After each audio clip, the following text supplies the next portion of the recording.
Sizlar so'radinglar, biz bajardik. Marhamat. Bu dasturxonni ko'rganlar o'sha sezishdi ham shekilli qizlar.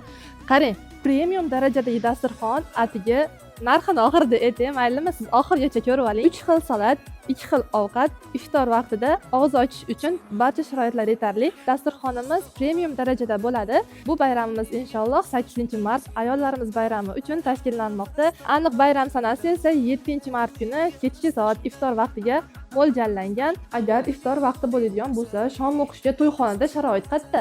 Gapsizmi?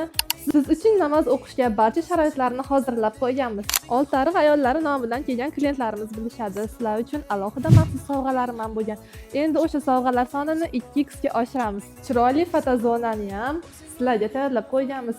Xuddi shu joyga shaxsan o'zim tomonimdan tayyorlangan dekoratsiya bo'ladi, ya'ni chiroyli fotozona. Billa estalgan rasmlarga tushamiz. Mehmon san'atkor kim deb o'ylaysiz? Via Marokan jamoasi. Kelishga arziydi qizlar. Manzil esa siz bilgan o'sha Lolaxon to'yxonasi, Fayzli to'yxonada iliq tabassum bilan sizlarni hammangizni kutamiz. Ushbu videoyimni barcha ayollarga jo'natib qo'ying. Avvalgi safar Yangi yil shousida kelganlar, o'zingiz kommentariyada bir maqtab olasiz qizlar.